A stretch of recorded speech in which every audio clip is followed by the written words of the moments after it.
How do you think matter changes its state? Let us look at the particles in all the three states of matter. How are the particles in solids placed? Are they very close to each other or are they placed far apart?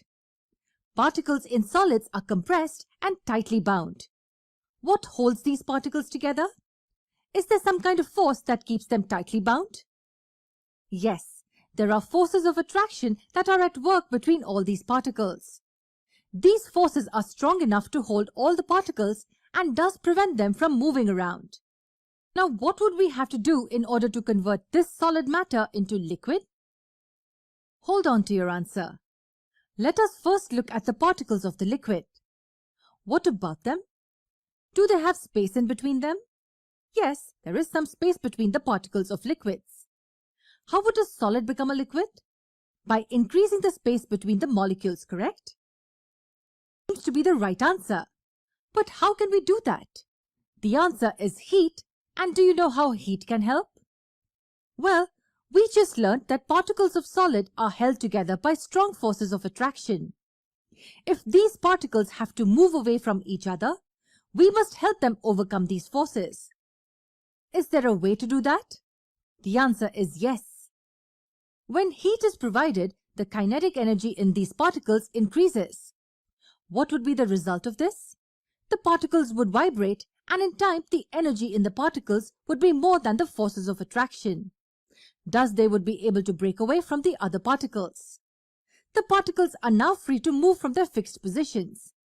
Now you will observe that the solid matter has transformed into its liquid state. An example would be conversion of ice to water. What if I want to convert this liquid matter into gas? Will the same procedure help to convert liquid into gas? Yes, of course it will. All we have to do is keep heating these particles. They will escape all the forces of attraction that bound the particles in the liquid matter. When they start moving randomly and are free, you will see another change of matter. Liquid matter has turned into its gaseous state. An example of liquid to gas? Yes, it would be water evaporating. Can we do the reverse and interchange the states of matter? Can we convert a gas back into a liquid and a liquid into solid? It is quite simple, and we have already studied about this technique in our previous video. We applied a lot of pressure to the particles of gas and converted gas into liquid. And on further compression, liquid can be transformed into its solid form. Thus, interchange of states of matter takes place with the help of temperature and pressure. Now we need to look at two important terms. They are fusion and diffusion. And what exactly do they mean?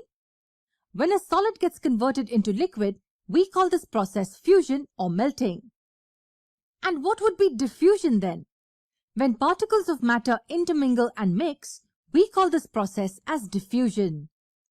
In order for matter to melt, heat is applied. And what do we need for matter to compress? Pressure, that's right. But there is something you need to know about the process of heating. When we supply heat to a solid matter, the state of matter changes to liquid, but the temperature does not rise. Where does the heat actually disappear in this case? To know more about this, you must watch our next video.